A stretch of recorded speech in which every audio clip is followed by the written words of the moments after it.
Une fille venait d'être enterrée pendant la journée. Mais la nuit, elle s'est échappée de sa tombe. En regardant la photo qui était tombée par terre, elle n'arrivait pas à croire qu'elle était morte. Ce n'est que lorsqu'elle a vu les taches de cadavre sur ses mains, qu'elle a accepté le fait de sa mort. Car les taches de cadavre n'apparaissent que sur les corps des défunts. Terrifiée, elle a essayé frénétiquement de frotter les taches. Mais peu importe à quel point elle essayait, elle ne partait pas. Pour confirmer ses soupçons, elle s'est précipitée dans la salle de bain pour les laver. Cependant, lorsque les taches sont entrées en contact avec l'eau, non seulement elles ne se sont pas effacées, mais elles ont aussi commencé à se propager rapidement sur son corps. En un clin d'œil, elles avaient recouvert tout son corps. Puis quelque chose d'encore plus bizarre s'est produit. Elle a remarqué que ses ongles commençaient à tomber. Avec une légère traction, elle en a facilement arraché un. Cela l'a complètement abasourdie, car c'était un signe évident qu'elle était bel et bien morte.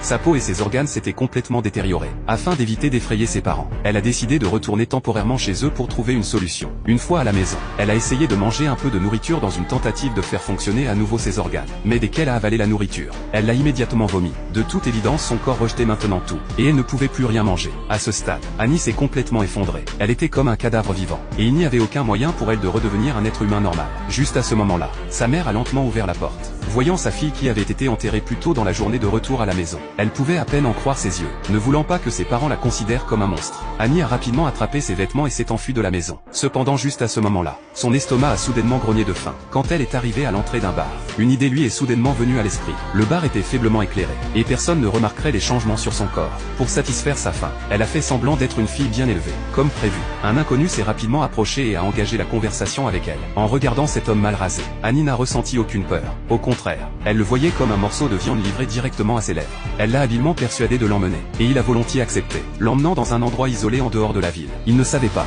que cet environnement calme offrait à Annie l'occasion parfaite. Après avoir satisfait sa faim, les taches de cadavre d'Annie ont mystérieusement disparu, et elle a réalisé que la seule façon de redevenir normale était de se nourrir de cette manière. Maintenant complètement rétablie, Annie n'avait plus peur de rencontrer les autres. Elle s'est retournée pour retourner chez ses parents, sans se douter qu'un homme mystérieux la surveillait déjà. Annie est rentrée chez elle et s'est changée avec des vêtements propres. Juste à ce moment-là, elle a entendu le bruit de la porte qui s'ouvrait. C'était la nounou qui revenait avec son père. Paniquée, Annie s'est rapidement cachée, en les regardant se comporter de manière intime. Annie a réalisé que leur relation était loin d'être ordinaire. Un sentiment de faim a de nouveau surgi. Afin de satisfaire son appétit, Annie a jeté son dévolu sur la nounou, prévoyant d'en faire sa prochaine cible.